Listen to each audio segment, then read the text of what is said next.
The tranquil warmth of a spring Sunday morning on Sydney Harbour is a long, long way from the tensions and pressures of Newport. This is perhaps the best urban pleasure sailing area in the world and home of more than a dozen yacht clubs. The grandfather of them all, and the club that in fact launched our first America's Cup challenge, is the Royal Sydney Yacht Squadron. Jim Hardy is of course one of the squadron's most famous members, although the Commodore might take a dim view of this shortcut across the immaculate front lawns. It's here that the Hardy family yacht Nerida is moored, and this Sunday Jim is taking her out not to race, but for a day of fond farewells.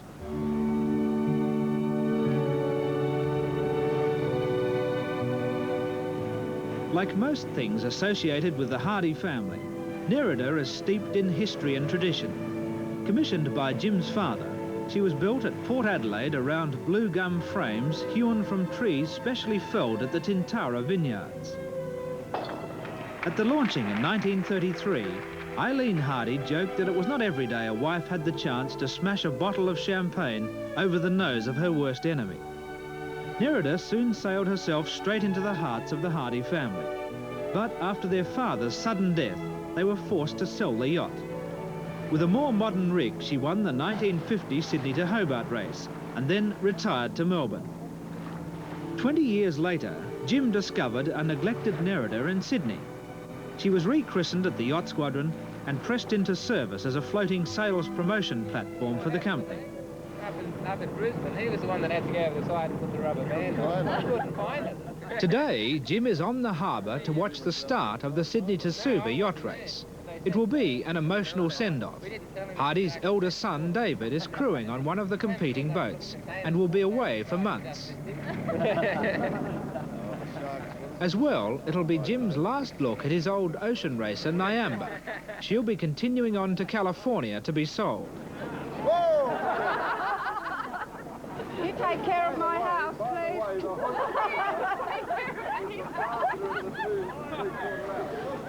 Hey, how are you? Are you coming across?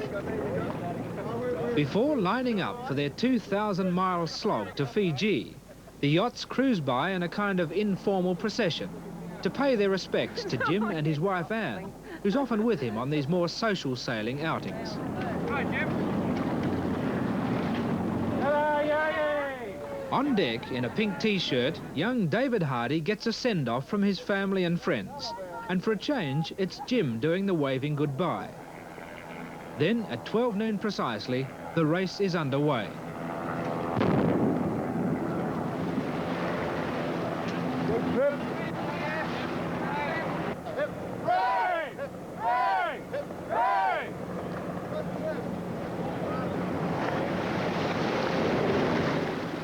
Despite the usual intrusion of some speedboat larrikins, the yachts gather speed, and girlfriends begin to realise what the term sailing widow can mean.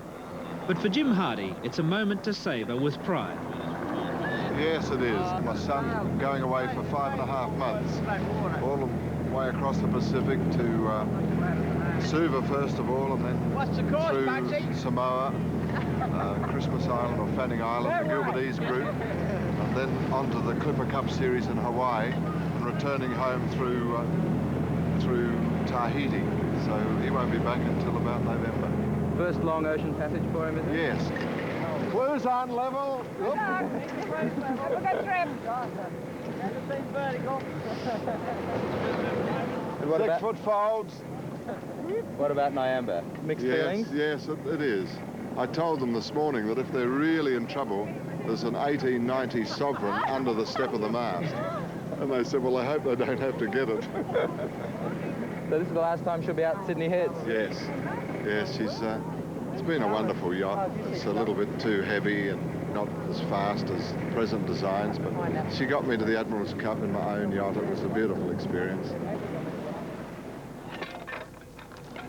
With the racing yachts beyond the horizon and the breeze fading, it's time to get on with the serious business of a cruising day. Oh, here we go. Here we go. Below in the main cabin, Anne Hardy and friends take on the time-honoured role of what they call galley slaves, dishing up mountains of cold meat and salad, all to be washed down by a steady supply of the company product. we're all set.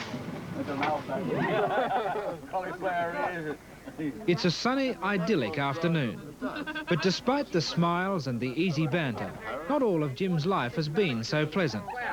Today he farewells a son who seems to be following in his father's footsteps. But he and Anne have another son who was partially blinded and handicapped by an accident in early childhood. Just in the past 12 months, Jim's also had to face the death, first of his mother and then his elder brother. And of course, on top of that, there was the disappointment of the America's Cup defeat. All in all, it's been a very tough year.